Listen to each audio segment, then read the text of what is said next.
Hi, this is the Business Guy. So what is EBITDA? Earnings before interest, taxes, depreciation, and amortization.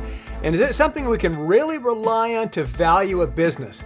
I don't know anybody who can explain it better than billionaires Warren Buffett and Charlie Munger. I'm going to go ahead and play a video of these two gentlemen describing exactly what it is. Best description I've ever heard. The audio quality is great, video quality not so great, but I think it'll be very valuable to see these two billionaires describe what EBITDA really means. Please enjoy. Andy Marino of Chapel Hill. You have argued against the use of alternate measures of profitability, such as earnings before interest, tax, depreciation, and amortization. Could you elaborate on your thoughts? Certain people have built fortunes on misleading investors by convincing them that EBITDA was a big deal. And when we see companies that say, hey, we don't pay any taxes, and because we don't have any earnings for tax purposes and don't count depreciation and all of that, that's coming, in our view, many times that's coming very close to a flim-flam game. I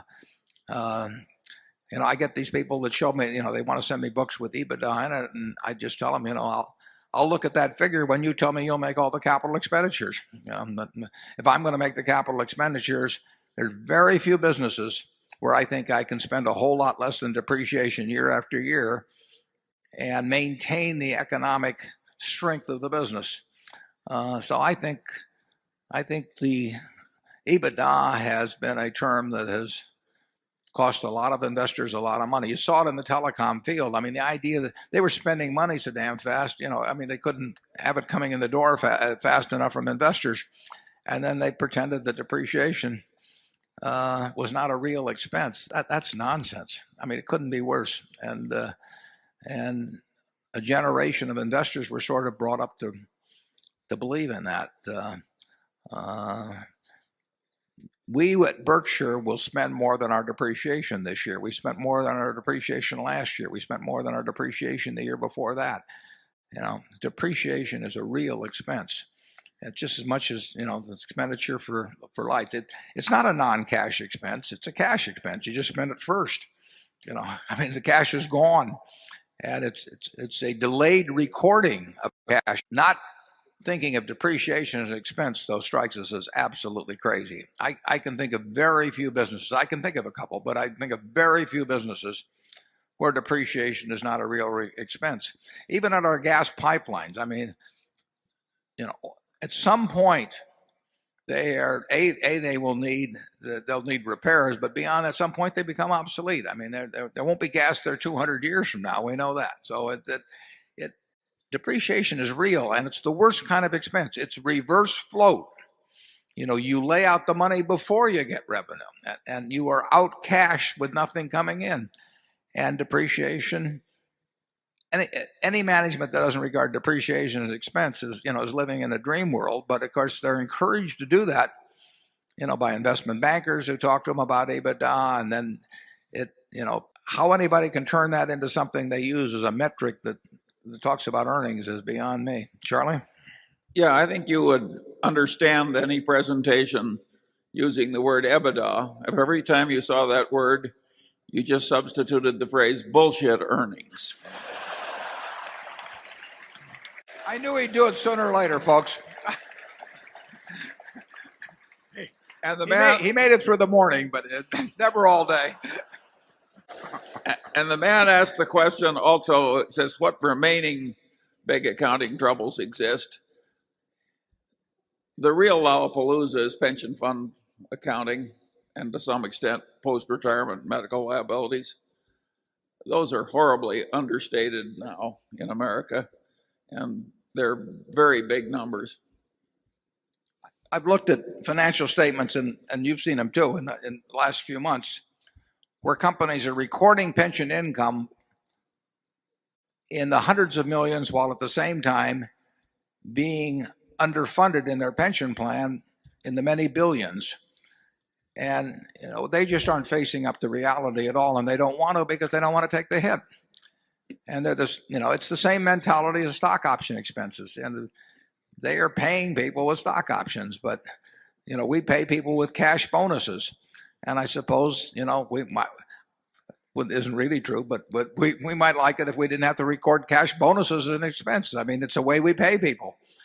And you can say, well, why don't you put it in the footnotes and leave it out of the income account like they do with option expenses, which is a form of compensation too. But the answer is that a bunch of people who cared very much about having their stocks float to unreasonable prices, at least in our view, found they could do it a lot easier if they didn't count compensation expenses. And why not put all expenses in footnotes? Just have an item there that says sales, and then have the same figure for net profit, and then just have all the expenses in the footnotes. And people with a straight face, say, well, it's in the footnotes, so therefore everybody knows about it, and we don't have to count it, put it in the income account. It's amazing what people with high IQs will do to rationalize their own pocketbooks. And Charlie has another explanation for why there's been this denial of the reality of option expense in terms of people's ego getting involved with their own records. You want to elaborate on that, Charlie? Don't name names. Well, no, I'm so tiresome on this subject, and I've been on it for so many decades. It's such a rotten way to run a civilization, to make the basic accounting wrong. It is very much like making the engineering wrong when you're building a bridge.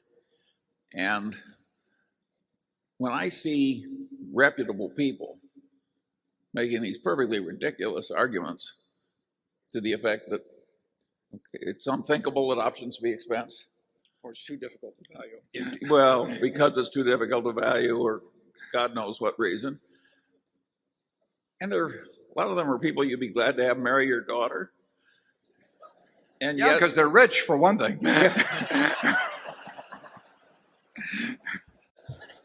Yet the truth of the matter is they're somewhere between crazy and crooked. Put him down as undecided. It's really astounding. The interesting thing is, of course, now is that the 4 auditing firms left, what they call the final 4 now, and the auditing they have now, and listen, I'm glad they did it too, and I tip my hat to them for doing it, but they've now said that they really do think options are expense. So this is, that it kind of reminds you of what happened during the Reformation, isn't it? When you'd have these places sway back and forward, as they get carried by one argument or the other. In fact, I think there was that famous vicar of Bray who would swing from Catholicism to Luther back and forth as this little town went back and forth in Germany. And finally, the townspeople gathered, and they said to the vicar, it's understandable that we're confused by all that's going on in theology, and we really don't know much about it, and so we swing back and forth. But they said, we find it a little disgusting that you, a man of the cloth, would also keep swaying back and forth. And they said, have you no principle? And he said, yes, I have one principle. He says, it's to remain the vicar of Bray. Well, I think we've seen a little of that in the auditing profession, but I think they've actually found the true religion now. So I don't want to sit here and criticize them, but you now have 4 firms that lobbied against options being counted as an expense in 1993 that have written the FASB and say that options should be an expense. And I don't know how in the world something could have not been an expense in 1993 and be an expense in 2003. It certainly didn't apply to utility bills or, raw materials or anything of the sort. But that's the human condition. I hope you enjoyed this video with Warren Buffett and Charlie Munger describing what EBITDA really means. If you appreciate this information, please like, subscribe, and share this video. This is The Business Guy.